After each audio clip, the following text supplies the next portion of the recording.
الحمد لله ذي العزة والآلاء رب العالمين، والصلاة والسلام على سيد الأنبياء والمرسلين، والعاقبة للمتقين. أما بعد، فأعوذ بالله من الشيطان الرجيم. بسم الله الرحمن الرحيم. ورفعنا لك ذكرك. صدق الله مولانا العظيم. إن الله وملائكته يصلون على النبي يا أيها الذين آمنوا صلوا عليه وسلموا تسليما. اللهم صل على سيدنا ومولانا محمد وعلى آل سيدنا ومولانا محمد وبارك وسلم وصل عليه. صلاة والسلام عليك يا سيدي يا رسول الله. صلاة والسلام عليك يا سيدي يا حبيب الله. صلاة والسلام عليك يا سيدي يا شفيع المذنبين، وعلى آلك وأصحابك يا سيدي يا رحمة للعالمين. بعد حمد و صلاۃ لائق عزت و تکریم جمیع باپ زمین ذوالفقار آقا ذو رحمت عالم صلی اللہ تعالیٰ علیہ وآلہ وسلم کی سیرت اقدس کے پرنور گوشے اس عنوان پر ہماری گفتگو جاری تھی. ہجرت کے دوسرے سال میں پیش آنے والے واقعات پر ہمارا کلام جاری تھا. آقا ذو رحمت عالم صلی اللہ تعالیٰ علیہ وآلہ وسلم جب مدینہ شریف میں ہجرت کر کے پہنچے تو مدینہ میں کثیر تعداد کے اندر یہودی موجود تھے. تو محبوب کریم علیہ السلام نے یہودیوں کے ساتھ ایک دوستی کا معاہدہ کیا، اور اس معاہدے کا لب لباب یہ تھا: اللہ یحاربو و اللہ یظاہرو علیہ عدوہ، کہ نہ تم خود حضور سے جنگ کرو گے اور نہ باہر سے آنے والے دشمن کی ہمارے خلاف مدد کرو گے. یعنی یہودیوں کو آقا ذو رحمت عالم صلی اللہ علیہ وآلہ وسلم نے اس بات کا پابند کیا، یعنی اس شرط پر معاہدہ ہوا کہ نہ تم جنگ کرو گے، نہ کوئی باہر سے آنے والا جو کافر ہمارے ساتھ جنگ کرے گا تم اس کی مدد کرو گے. یہ معاہدہ طے ہوا اور یہودی شب و روز گزارنے لگے. چونکہ آقا ذو رحمت عالم صلی اللہ علیہ وآلہ وسلم کی جو تبلیغ تھی آنن فانن شرق و غرب کے اندر اسلام کی شمعیں روشن ہونے لگی، تو یہودیوں کو یہ بات اچھی نہ لگی اور ان کے دل کے اندر جو بغض تھا، عداوت تھی، دشمنی تھی، اس کی چنگاریاں وہ آہستہ آہستہ بلند ہونے لگی. تو جب بھی انہیں کوئی موقع ملتا، بظاہر تو وہ مسلمانوں کے ساتھ دوستی کا معاہدہ کیے ہوئے تھے، لیکن کوئی موقع ایسا ہاتھ سے نہ جانے دیتے کہ اسلام اور ہادی اسلام کے خلاف اپنی زبانوں سے زہر نہ اگلے. ایک یہودی تھا جس کی عمر 120 سال تھی، ابو افق اس کا نام تھا، اور بہت بڑا شاعر تھا. تو جب وہ بوڑھا ہو گیا تو اس نے اپنی شاعری کا رخ اسلام اور ہادی اسلام جناب محمد رسول اللہ صلی اللہ علیہ وآلہ وسلم کی طرف کیا. اور میرے محبوب کریم علیہ السلام کے خلاف شعر لکھتا، اسلام کے خلاف شعر لکھتا، اور پھر محفلیں لگاتا، یہودیوں کو اکٹھا کرتا، اسلام اور ہادی اسلام کے خلاف زہر اگلتا اور انہیں بغاوت پر تیار کرتا۔ جب میرے محبوب کریم علیہ السلام کو اس کی اس گستاخی کا پتہ چلا کہ ہم نے تو ان کے ساتھ معاہدہ کیا ہے، لیکن اندر خانے یہ اپنے معاہدے سے دستبردار ہو رہے ہیں اور اسلام کے خلاف زہر اگل رہے ہیں۔ یہ صرف یہاں کی بات نہیں ہے، پورا دین پڑھ کے دیکھیے، تاریخ پڑھیے، حدیث پڑھیے کہ جب بھی یہودی عیسائی نے کسی مسلمان کے ساتھ کوئی معاہدہ کیا ہے وہ اس معاہدے پر پورے نہیں اترے۔ جب بھی انہیں اپنا مفاد نظر آیا انہوں نے معاہدہ توڑ دیا۔ یہ تب بھی یہی تھا اور اب بھی یہی ہے اور قیامت تک یہی رہے گا، کیونکہ اللہ کے حبیب کے سینے پہ اترا ہوا قرآن وہ کبھی غلط بات نہیں کہہ سکتا۔ قرآن نے قیامت تک کے لیے ایک گواہی دے دی ہے کہ یہودی عیسائی مسلمانوں کے دوست ہو سکتے، ہزار ہاں ان سے دوستی لگا لی جائے، ہزار ہاں ان کے ساتھ معاہدے کیے جائیں، جب بھی انہیں اپنا فائدہ نظر آئے گا وہ معاہدے سے پھر جائیں گے، کیونکہ یہ قول پر قائم رہنا، زبان پر قائم رہنا، یہ تو اسلام کی شان ہے، یہ تو رسول اللہ صلی اللہ علیہ وآلہ وسلم کے دیے ہوئے ایمان کی شان ہے، اور ان کے پاس اس نام کی کوئی چیز موجود نہیں ہے۔ تو وہ اپنے اس معاہدے سے پھرے اور پھر محفلوں میں ٹولیاں لگا کر چوکوں میں محلوں میں اسلام کے خلاف زہر اگلنے لگے۔ یہ بھی ہجرت کا دوسرا سال تھا۔ میرے محبوب کو جب خبر پتہ لگی کہ 120 سالہ یہودی وہ میرے خلاف شعر بولتا ہے، شاعری کرتا ہے، اسلام کے خلاف اپنی شاعری کے ذریعے آگ لگاتا ہے، تو آقا حضور رحمت عالم صلی اللہ تعالی علیہ وآلہ وسلم نے صحابہ کے مجمع کے اندر یہ اعلان کیا، من لی بہذا الخبیث، کون ہے جو اس خبیث کا سر کاٹ کے میرے قدموں میں لائے گا؟ پوری کی پوری شریعت اور پورے کا پورا دین اور احادیث کا مجموعہ اس بات پر گواہ ہے۔ ہر بندے کو رسول اللہ نے معافی دی ہے۔ بہت بڑے سے بڑا دشمن جو گالیاں دیتا تھا، دشمنی نبھاتا تھا، میرے محبوب کریم علیہ السلام معاف کرنے پر آئے تو اسے معاف کیا ہے، لیکن آقا حضور رحمت عالم صلی اللہ علیہ وآلہ وسلم نے اپنی پوری زندگی کسی گستاخ کو معافی نہیں دی، اور اس کے پیچھے وجہ کیا ہے کہ رب گستاخ کو معاف نہیں کرنا چاہتا۔ اور پھر اسی سنت پر صحابہ کرام نے بھی عمل کیا کہ جب بھی ان کے سامنے کسی بندے کی کوئی گستاخی ظاہر ہوئی اور اس کا پھیکا لہجہ وہ سامنے آیا تو صحابہ نے آقا حضور رحمت عالم صلی اللہ علیہ وآلہ وسلم کی سنت پر عمل کرتے ہوئے اس کی گردن کو تن سے جدا کیا ہے اور بتایا ہے کہ جو نبی کا گستاخ ہے وہ زمین پر زندہ رہنے کے قابل نہیں۔ یہ نالائق لوگ ہیں، جب کبھی کسی طرف سے کوئی گستاخی کی آواز اٹھتی ہے تو پھر کونوں میں بیٹھ کر اس بات پر بحث مباحثہ کرتے ہیں ہمارے نبی تو رحمت للعالمین تھے، اس میں کوئی شک نہیں، وہ تو دشمنوں کو معاف کرتے تھے، اس میں کوئی شک نہیں، لیکن تم نے سیرت کا ایک پہلو بیان کیا ہے، تم نے سیرت کا دوسرا پہلو بیان نہیں کیا۔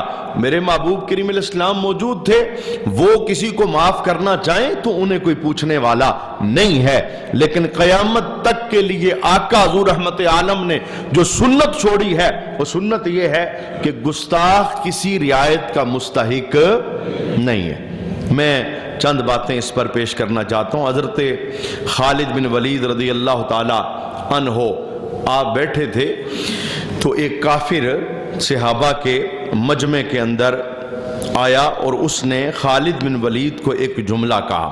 رسول اللہ صلی اللہ علیہ وآلہ وسلم کی گفتگو چلنے لگی، حضور رحمت عالم صلی اللہ علیہ وآلہ وسلم کا تذکرہ ہونے لگا تو اس کافر نے ایک کلام بولا، اس نے کہا کہ تمہارے صاحب نے یہ بات کی ہے، یعنی حضور کے ساتھ اس نے کلام کرتے ہوئے حضرت خالد بن ولید کے ساتھ جب حضور کا تذکرہ کیا تو تذکرہ کن لفظوں میں کیا کہ تمہارے صاحب نے یہ بات کی ہے، صاحب دوست کو کہتے ہیں. تمہارے صاحب نے یہ بات کی ہے.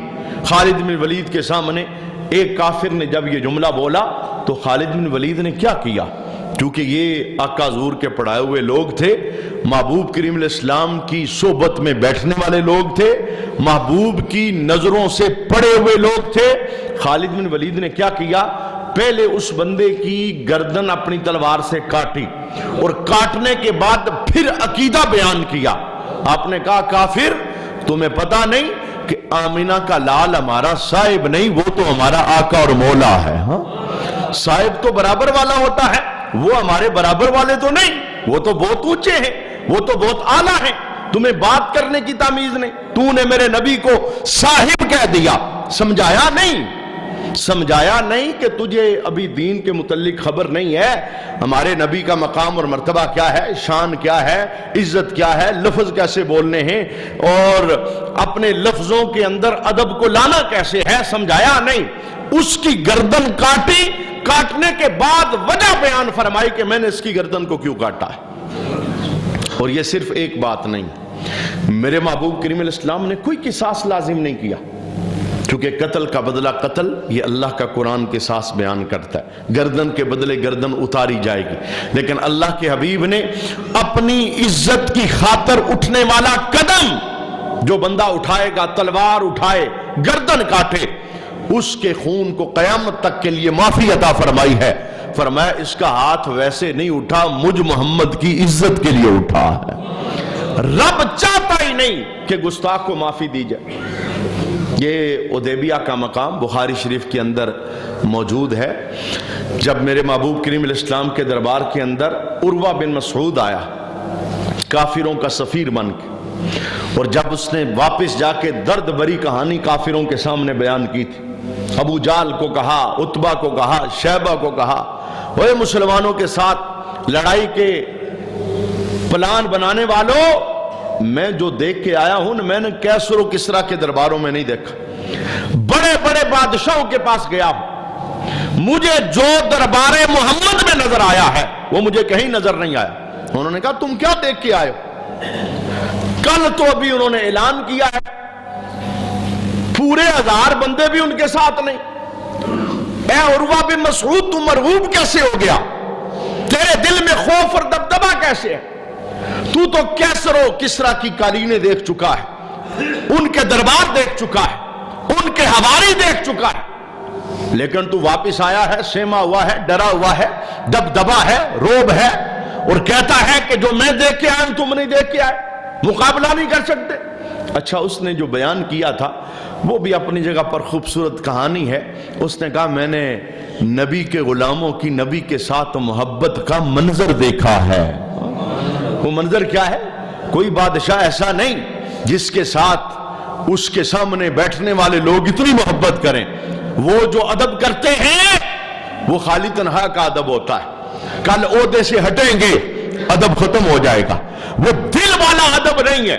لیکن عروہ بن مسعود کافروں کا سفیر تھا، کہتا میں نے کیا دیکھا، جب مسلمانوں کا نبی وضو کرنے کے لیے اپنی جگہ پہ بیٹھ کے ہاتھوں پر پانی ڈال کے وضو شروع کرتا ہے، اور ان کی محبت کرنے والے اتنی محبت کرتے ہیں کہ پانی کا قطرہ بھی زمین پہ نہیں جانے دیتے. وہ کہتا ہے کہ جو نبی کے جسم سے لگا پانی زمین پہ نہیں جانے دیتے وہ نبی کے جسم تک تمہیں پہنچنے دیں گے. میں بڑے فدائی دیکھ کے آیا ہوں، میں بڑے عاشق دیکھ کے آیا ہوں. اور پھر جو چیز اس کے دل کے اندر ڈر ڈال رہی تھی وہ کیا تھی؟ عروہ بن مسعود جب بات کرنے لگا نا آقا حضور رحمت عالم صلی اللہ تعالی علیہ وآلہ وسلم کے ساتھ، تو بات کرتے کرتے عروہ بن مسعود کی آواز بلند ہو گئی.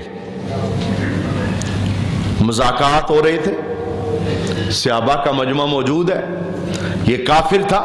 اب کافر کو تو نہیں پتا کہ رسول اللہ کے دربار کا ادب احترام کیا ہے. یہ ادب احترام تو مسلمان جانتا ہے، یہ شعبہ مسلمان کا ہے، کافر کو تو نہیں پتا.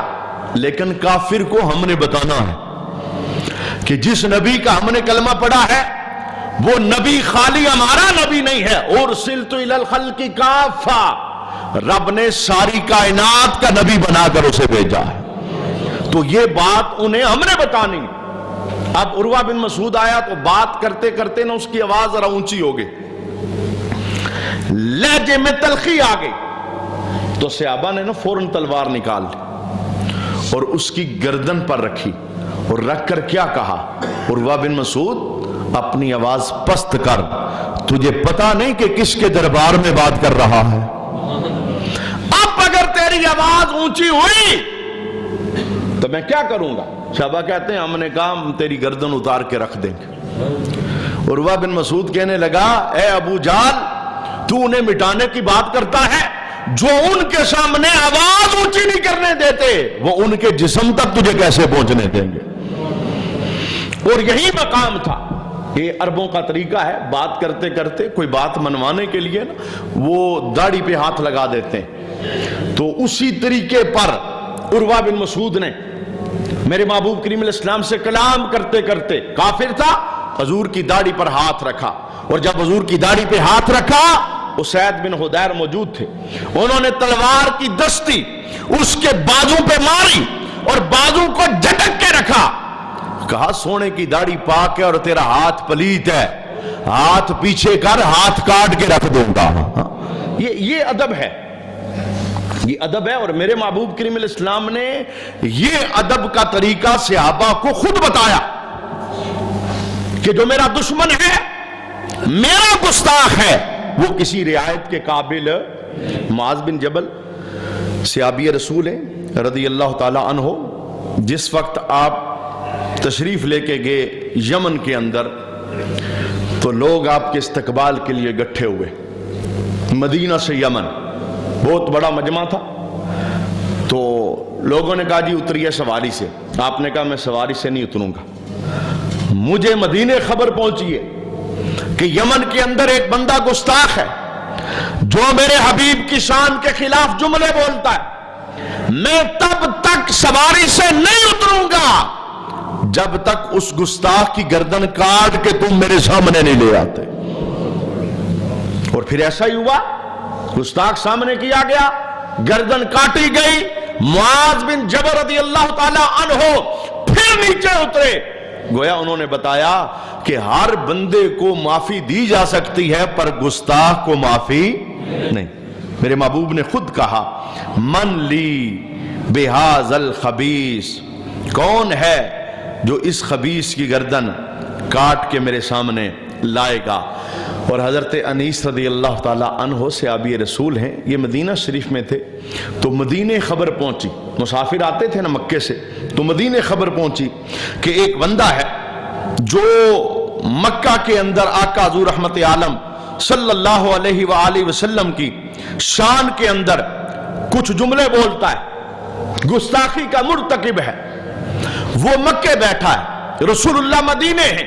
تو میرے محبوب نے بڑے مجمع میں اعلان کیا, کون ہے جو میرے گستاخ کی گردن کاٹ کے میرے پاس لائے گا؟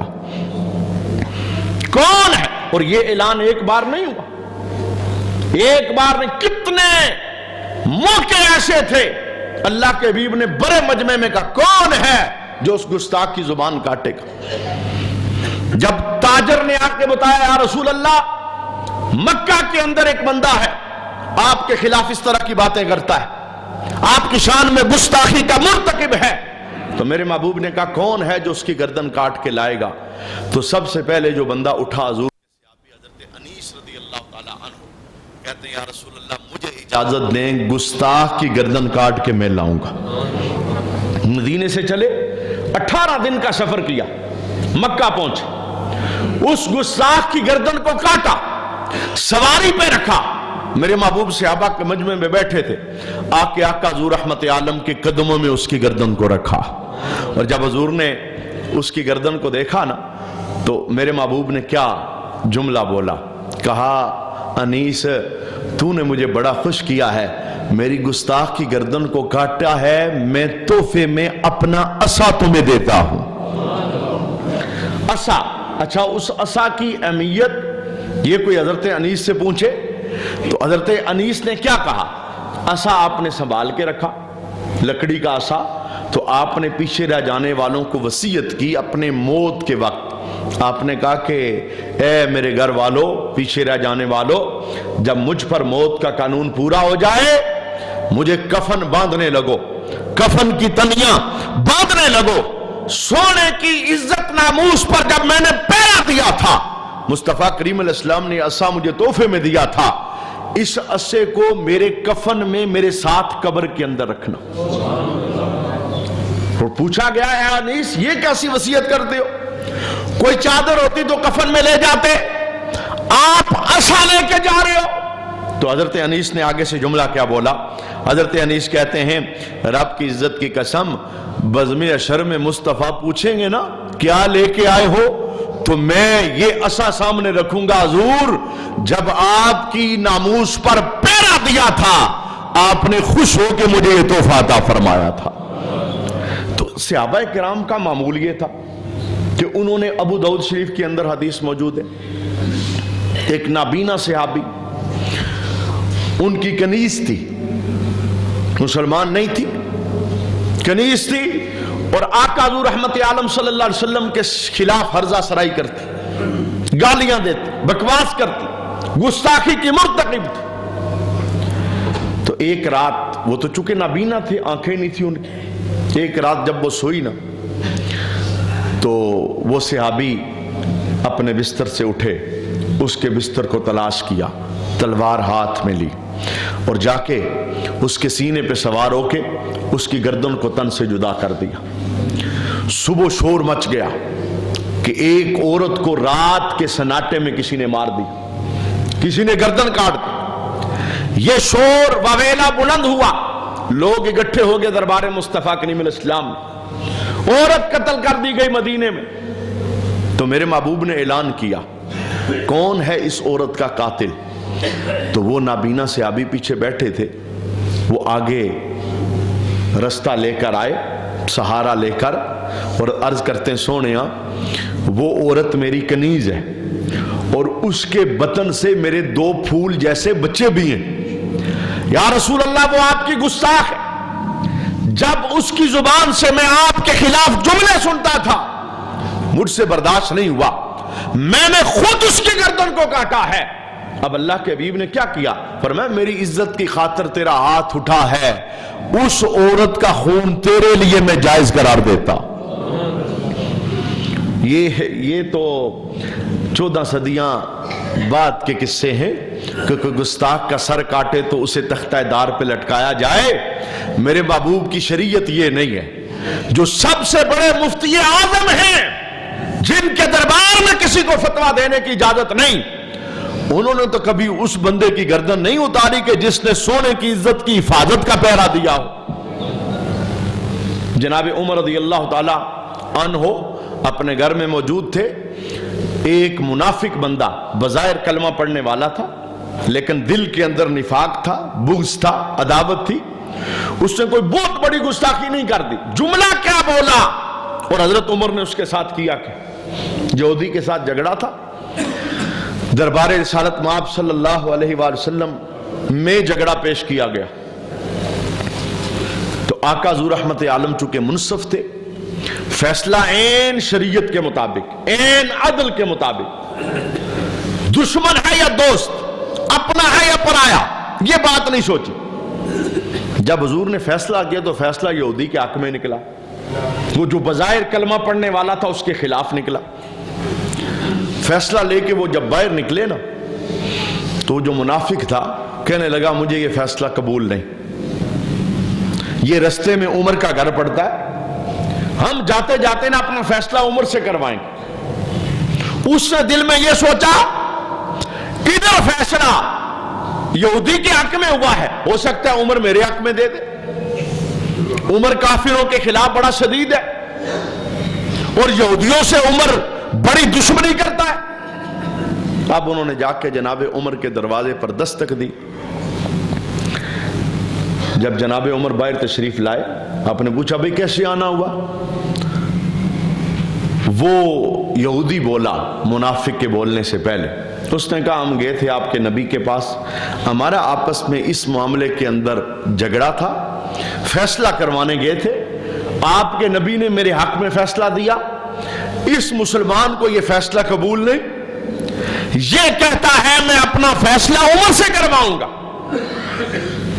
آپ نے کہا اس منافق سے جو بظاہر مسلمان تھا، کلمہ پڑھنے والا، بھئی تجھے وہ فیصلہ قبول نہیں؟ اس نے کہا نہیں، میرا دل اس پہ مطمئن نہیں، میرا اور یہودی کا جو جھگڑا ہے میں چاہتا ہوں فیصلہ آپ کریں۔ آپ نے کہا ادھر ہی رک۔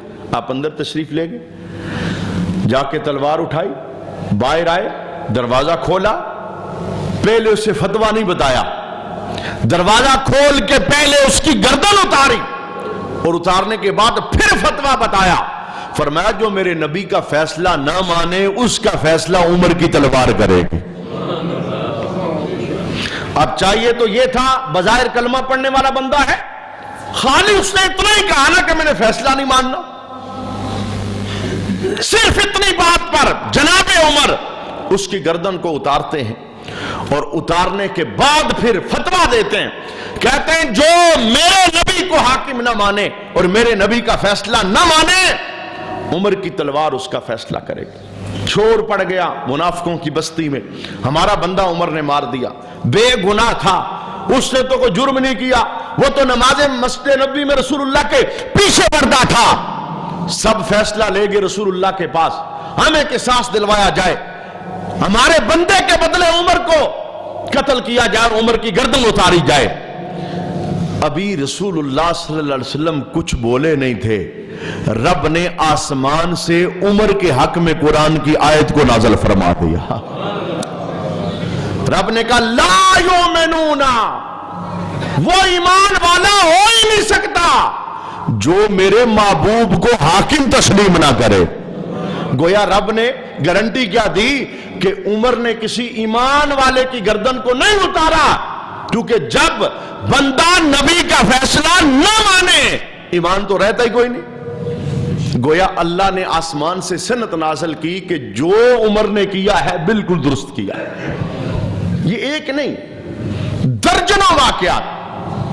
فتح مکہ کا جو موقع تھا، میرے محبوب کریم علیہ السلام 10,000 صحابہ کا مجمع لے کے مکہ میں داخل ہو، اور وہ داخلے کا انداز بھی کتنا خوبصورت انداز تھا۔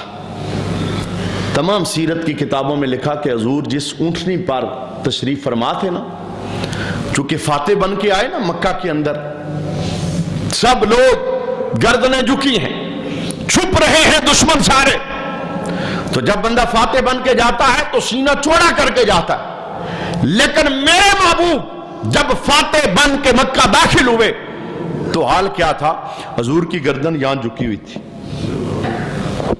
اور حضور کا مبارک امامہ وہ اونٹنی کی پالان کے ساتھ لگ رہا تھا۔ گویا یہ انداز جو تھا نا مکے میں داخلے کا، یہ انداز بتاتا تھا کہ اس فتح سے میرے اندر کوئی غرور پیدا نہیں ہوا، میں پھر بھی رب کا عاجز بندہ ہوں۔ اس حال میں اللہ کے حبیب مکے میں داخل ہوئے اور پھر اعلانات معافی ہونے لگے۔ بڑے بڑے کافر، بڑے بڑے دشمن وہ لائن لگا کے کھڑے تھے، نظریں جھکا کے، آج ہمارے ساتھ کیا ہوگا، ہم نے انہیں قتل کرنے کے پلان بنائے، ہم نے انہیں مکے سے نکلنے پہ مجبور کیا، ہم نے ان کے ساتھ دشمنیاں کی۔ آج یہ 10,000 کا مجمع لے کے آئے ہیں اور صحابہ بھی وہ کہ ایک اشارے پر کاٹ کے رکھ دیں، آج ہم میں سے کوئی نہیں بچے گا۔ وہ نظریں جھکائے کھڑے تھے تو اللہ کے حبیب نے پوچھا بھی کافروں بتاؤ آج مجھ سے کیا توقع کرتے ہو؟ تو سب نے ایک ہی کہا، انہوں نے کہا ہم نے آپ کو پوری زندگی شفیق اور مہربان پایا ہے، ہم نے دشمنیاں کی ہیں پر آپ معاف کرنے والے ہیں۔ تو رب کے حبیب نے اعلان کیا کیا، میرے محبوب نے کہا آج میں تمہارے ساتھ وہی کروں گا جو یوسف نے اپنے بھائیوں کے ساتھ کیا ہے، جاؤ میں تمہیں معاف کرتا ہوں۔ لیکن ساتھ یہ ایک اور اعلان ہو گیا، فرمایا ابن قتل جہاں کہیں ملے سب کے لیے معافی، ابن قتل جہاں بھی ملے اسے نہیں چھوڑنا، اس کی گردن کاٹو۔ ابن قتل کون تھا؟ یہ شعروں کے ذریعے رسول اللہ صلی اللہ علیہ وسلم کی گستاخی کرتا تھا، مجمع لگاتا تھا، حضور کے خلاف شاعری کرتا تھا، مشہور تھا مکے کے اندر شر پسند، میرے محبوب کریم علیہ السلام کی شان کے خلاف بولتا تو اللہ کے حبیب نے فتح مکہ پہ سب کے لیے بخشش کا اعلان کیا، لیکن ابن خطل کے متعلق کیا کہا؟ ارادہ کر کے سب کو کہا تمہارے ساتھ وہی کروں گا جو یوسف نے بھائیوں کے ساتھ کیا، مانا تمہیں معاف کر رہا ہوں، لیکن ابن خطل کو نہیں چھوڑوں گا، وہ جہاں بھی ملے میرا آرڈر ہے اس کی گردن کاٹ کے میرے قدموں کے اندر لے آؤ۔ اچھا ابن خطل کہاں پہ ملا؟ جب اس نے یہ اعلان سن لیا نا تو اس نے اپنے آپ کو سب سے محفوظ جگہ پہ چھپایا۔ وہ کون سی جگہ تھی؟ کعبہ شریف کے پردے، ایک تو کعبہ ہے نا، پھر کعبے پر پردے تھے، ان پردوں کے اندر جا کے چھپ گیا۔ کیوں؟ وہ جانتا تھا کہ کچھ بھی ہو جائے مسلمان کعبے میں میرا قتل نہیں کریں گے، کیونکہ اللہ کا حکم یہ ہے جو کعبے میں داخل ہو گیا وہ امن والا ہو گیا۔ اور فقہاء نے باقاعدہ فتویٰ تحریر کیا اگر قاتل قتل کر کے کعبے میں چلا جائے، کعبے کے اندر اس پہ حد جاری نہیں کی جائے گی، اسے بھوکا رکھا جائے گا، پیاسا رکھا جائے گا، اسے کعبے سے نکلنے پہ مجبور کیا جائے گا، جب وہ کعبے سے نکلے گا پھر حد جاری کی جائے گی۔ تو ابن خطل نے سوچا مسلمان مجھ پہ کعبے پر ہاتھ تو نہیں اٹھا سکتے نا، چونکہ میں کعبے میں ہوں، یہاں تو میرا خون نہیں کریں گے۔ تو اس نے محفوظ ترین جگہ اپنے لیے تلاش کی، کعبے کے پردوں کے اندر چھپ گیا۔ اچھا جب کعبے کے پردوں کے اندر چھپا نا تو ایک صحابی کی نظر پڑ گئی، ایک صحابی کی نظر پڑ گئی کہ جو رسول اللہ کا گستاخ ہے وہ کعبے کے پردوں کے اندر چھپا ہوا ہے۔ تو میرے محبوب کریم علیہ السلام کے اس صحابی نے کیا کیا؟ ادھر ہی، یہ نہیں کہا بھوکا رکھیں گے، پیاسا رکھیں گے، باہر نکالیں گے، پھر اسے پکڑ لیں گے، پھر اس کی گردن اتاریں گے، کیونکہ صحابہ دیر نہیں کرتے تھے، کہا سونے نے سب کو معافی دی ہے اور اس کی گردن کاٹنے کا حکم دیا ہے۔ تو صحابی نے کیا کیا؟ کعبے کے پردے سے نکال کر عین کعبے کے سامنے اس کے جسم سے اس کی گردن کو اتار دیا۔ میرے محبوب کریم علیہ السلام موجود ہے، یعنی بتانے کا مقصد یہ ہے کہ یہ پوری کی پوری شریعت ہے۔ یہ تو ہم سیرت پڑھ رہے ہیں نا کہ ہجرت کے دوسرے سال واقعہ ہوا، مکہ کے اندر ایک بندے نے گستاخی کی تو میرے محبوب نے ادھر اعلان کر دیا من لی بہذا الخبیث، کون ہے جو اس خبیث کا گلا کاٹ کے میرے پاس لائے گا؟ تو ایک بندہ سالم بن عمیر، انہوں نے عرض کیا رسول اللہ صلی اللہ علیہ وسلم آپ مجھے حکم فرمائیں میں اس گستاخ کی گردن کاٹ کے لاؤں گا۔ پھر سالم بن عمیر اس کے گھر کے اندر چلے گئے، موقع کے انتظار میں رہے، گرمیوں کا موسم تھا، رات وہ اپنے گھر کے اندر سویا ہوا تھا، آپ نے دیوار پھلانگی، سالم بن عمیر رضی اللہ تعالیٰ عنہ دیوار پھلانگ کے اس کے اندر چلے گئے اور تلوار کے ذریعے اس کی گردن کاٹی، سینے سے اس کا دل نکالا اور کاٹ کے میرے محبوب کریم علیہ السلام کی دربار کے اندر حاضر کیا اس کی گردن کو۔ تو اللہ کے حبیب نے دعائے خیر سے نوازا، لفظ کیا تھے؟ فرمایا سالم بن عمیر میرے گستاخ کی زبان کاٹنے والے رب تجھے دنیا میں عزتیں عطا فرمائے۔ ساری عزت ہے ہی نبی کریم کی، اور اگر کوئی نبی کریم کی عزت کے ساتھ مخلص نہیں ہے تو وہ کسی عزت اور رعایت کا مستحق۔ اور ہم جو عوام ہیں، ہم نے اپنے دل کے اندر کبھی بھی کسی گستاخ کے متعلق کوئی نرم رویہ نہیں رکھنا، کیونکہ شریعت کا پورا لب لباب یہ۔ اور یہی یہودی جو شاعری کہتا تھا، اس کی ایک عورت بھی تھی یہودن جس کا نام عصا بنت مروان تھا، وہ بھی گستاخیاں کرتی تھی اللہ کے حبیب کی، تو لوگوں کو اسلام کے خلاف بھڑکاتی تھی۔ تو میرے محبوب نے کہا کہ اس کی عورت کی گردن بھی کاٹو، کہ ہجرت کے دوسرے سال اس کی عورت کی گردن بھی کاٹو۔ تو عمیر بن عوف نے آدھی رات کے وقت اس کی عورت کی گردن کو کاٹا اور حضور کے قدموں میں لے آئے۔ صبح ہوئی نا تو عمیر واپس جا رہے تھے وہاں سے، تو وہ قبر تیار کر رہے تھے اس کی، تو لوگوں کو پتا تھا کہ عمیر نے اس کی گردن اتاری ہے۔ وہ جو قبر تیار کر رہے تھے انہوں نے کہا کہ عمیر تو نے اس عورت کی گردن اتاری؟ تو عمیر کا آگے سے جواب کیا تھا، وہ جواب سننے والا ہے۔ آپ نے کہا ہاں میں نے اس کی گردن کو اتارا ہے، اور ساتھ جاتے جاتے میرا ایک پیغام بھی سنو تم میں سے جو بھی میرے سونے کے خلاف بولے گا عمیر اس کی گردن بھی کاٹے گا. یہ صرف اس کی نہیں، اے یہودیوں کی جماعت، جو بھی میرے نبی کے خلاف بولے گا عمیر کی تلوار اس کی گردن اس کے تن سے جدا کر دے گی. اللہ کریم ہمیں اپنے نبی کی عزتوں کی حفاظت کی توفیق عطا فرمائے، اس پر پہرے داری کی سعادت عطا فرمائے، دلوں کے اندر محبت رسول کو اللہ راسخ اور پختہ فرمائے. دیکھیے محبت جتنی پختہ ہوگی نا تو دل کے اندر جذبے اتنے بلند ہوں گے. پیار اور محبت، یہی تو وجہ ہے شفا شریف کے اندر باقاعدہ فتویٰ ہے، حضور کی ذات تو ذات ہے، کمال تو کمال ہے، شان تو شان ہے. جو کپڑے میرے مصطفیٰ کریم علیہ السلام کے جسم کے ساتھ لگے، اگر کوئی بندہ ان کپڑوں کو حقارت کی وجہ سے میلا کر دے وہ بھی گستاخی کا مرتکب ہے اور دار اسلام سے خارج ہو جاتا. یعنی یہ اتنا نازک معاملہ ہے. تو یہ ہجرت کے دوسرے سال کے اندر ایک بڑا واقعہ ہوا، یعنی ان دو گستاخوں کی گردنوں کو رسول اللہ صلی اللہ علیہ وسلم کے کہنے پر صحابہ نے تن سے جدا کیا. ہم اللہ کے دربار میں دعا کرتے ہیں اللہ عمل کی توفیق عطا فرمائے.